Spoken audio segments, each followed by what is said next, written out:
warahmatullahi wabarakatuh. Ketemu lagi dengan pelajaran IPS di kelas 8, dan pada kesempatan kali ini kita akan mempelajari tentang pengaruh perubahan dan interaksi keruangan terhadap kehidupan di negara-negara ASEAN dengan submateri perubahan ruang dan interaksi antar ruang akibat faktor alam, yaitu faktor iklim.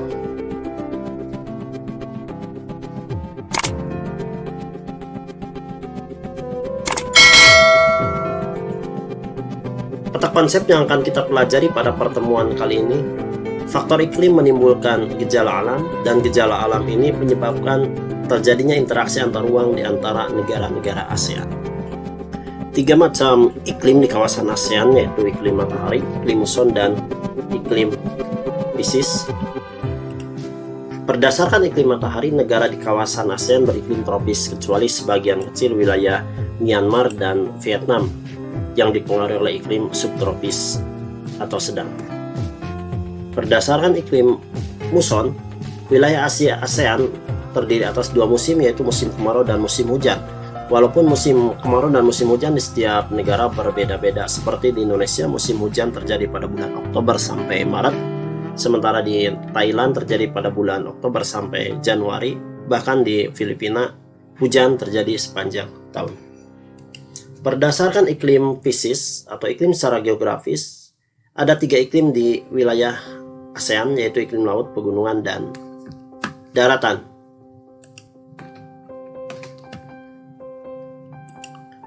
Di wilayah ASEAN yang termasuk ke dalam iklim laut, yaitu negara-negara kepulauan, terutama Filipina dan Indonesia, Singapura, juga Malaysia. Sementara iklim daratan dan iklim pegunungan terdapat di kawasan daratan benua Asia, yaitu Myanmar, Laos, Thailand, dan Kamboja. Laos dan Thailand juga dipengaruhi oleh iklim pegunungan, terutama di wilayah utaranya. Perubahan iklim di kawasan ASEAN terkadang tidak terprediksi karena perubahan pola penggunaan lahan dan perilaku yang menimbulkan pemanasan global. Perubahan ini memicu terjadinya bencana alam klimatik. Beberapa bencana alam klimatik diantaranya adalah kebakaran hutan dan lahan yang terjadi di Indonesia hampir setiap musim kemarau, terutama terjadi pada September 2019, di mana penyebabnya adalah musim kemarau yang cukup panjang.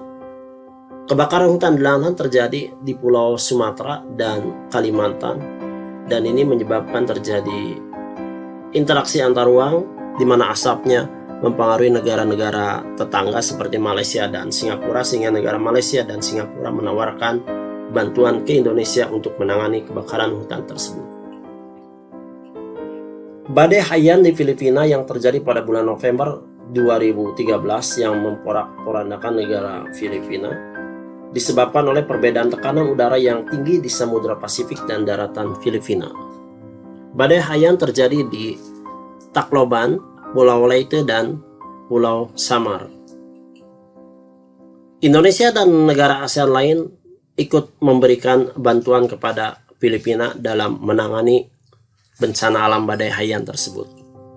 Badai Topan Nagris yang terjadi di Myanmar pada bulan April tahun 2008, yang disebabkan oleh udara yang panas dan lembab di Teluk Benggala, sehingga menyebabkan air naik begitu tinggi dan menyebabkan terjadinya badai Topan Nagris yang terjadi di kawasan delta Sungai Irrawaddy di sekitar Teluk Benggala.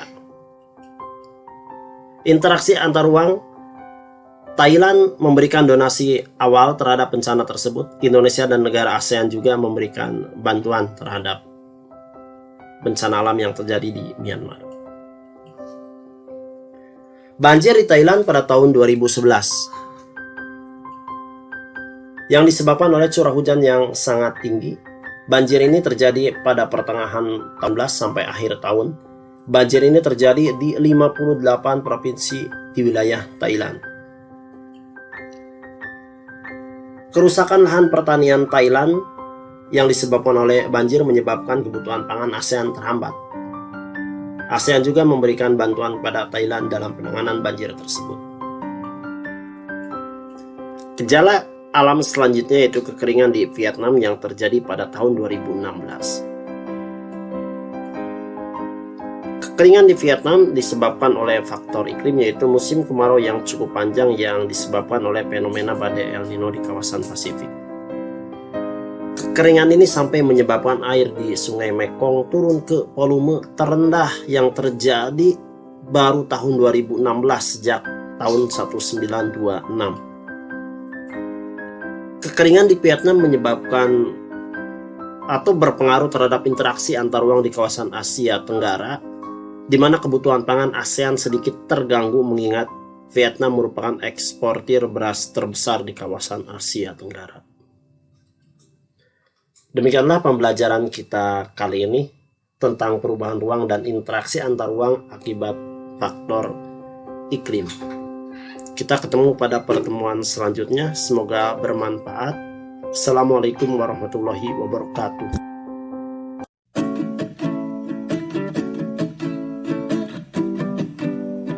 Assalamualaikum warahmatullahi wabarakatuh.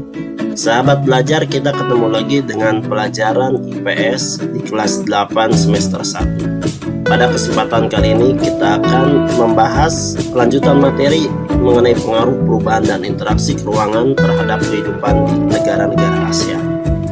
Dalam submateri perubahan ruang dan interaksi antar ruang akibat faktor alam dalam faktor geologi. Materi yang akan dibahas dalam pertemuan kali ini, keadaan geologi di kawasan ASEAN, pengaruh faktor geologi terhadap keadaan alam ASEAN, pengaruhnya terhadap interaksi antar ruang di kawasan ASEAN. Untuk membahas geologi di kawasan ASEAN, yang pertama kita akan membahas tentang tektonisme atau lempeng bumi di wilayah Asia Tenggara.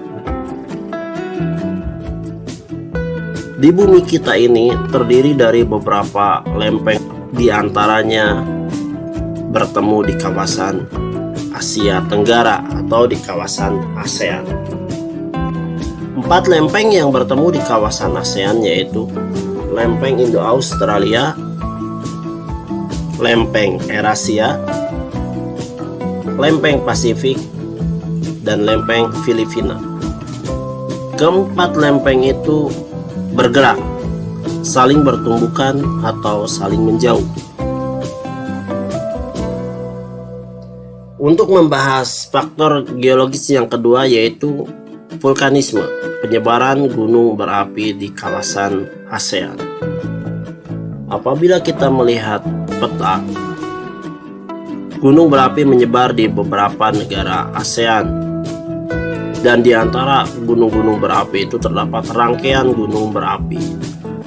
Yang pertama dari Myanmar ke Laut Andaman, kemudian ke Pulau Sumatera, Pulau Jawa, Bali, sampai Nusa Tenggara di Indonesia, kita kenal dengan Sirkum Mediterania.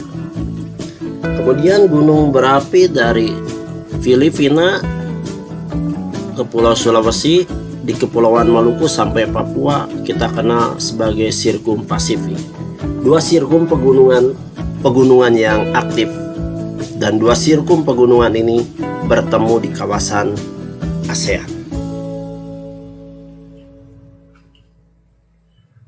Bagaimana pengaruh faktor geologi, tektonisme dan vulkanisme terhadap keadaan alam di ASEAN? Yang pertama, keragaman bentuk muka bumi di kawasan ASEAN seperti gunung, pegunungan, sungai, danau, laut, palung laut, dan lain-lain. Yang kedua, pergerakan lempeng menyebabkan terjadinya gempa tektonik dan tsunami. Yang ketiga, bencana letusan gunung berapi dan gempa vulkanik akibat aktivitas dari vulkanisme. Beberapa bentuk muka bumi di kawasan ASEAN sebagai akibat dari gejala tektonisme dan vulkanisme, diantaranya Gunung Krakatau di Indonesia, Gunung Dindau Raji di Myanmar, Gunungan Jayawijaya di Indonesia, Kinabalu di Malaysia, Bukit Timah di Singapura. Gunung Kakaboraji di Myanmar yang merupakan gunung tertinggi di kawasan ASEAN, Doi Tanon di Thailand, Bukit Pagon di Brunei, Gamalama di Indonesia, Gunung Pulag di Filipina, Gunung Pansivan di Vietnam, Obia di Laos, Kon Krumadin di Myanmar, Numaural di Kamboja, dan Gunung Tambu Yukon di Malaysia. Selain gunung, bentuk muka bumi di kawasan ASEAN lainnya adalah Sungai Mekong yang mengalir di Thailand dan Semenanjung Indochina yang merupakan sungai terpanjang di kawasan ASEAN. Danau Tonle Sap di Kamboja dan Danau Toba di Indonesia merupakan danau terbesar di ASEAN. Serta pegunungan Arakan Yoma di Myanmar merupakan pegunungan terbesar di kawasan ASEAN. Selain membentuk keragaman muka bumi, geologis juga menimbulkan bencana yang kita kenal dengan bencana geologis di ASEAN. Dan bagaimana bentuk interaksi antar negara ASEAN dalam menghadapi bencana geologis di kawasan ASEAN tersebut. Gempa dan tsunami di Aceh pada tanggal 26 Desember 2004 terdampak di 4 negara ASEAN, yaitu Indonesia, Thailand, Malaysia, dan Myanmar.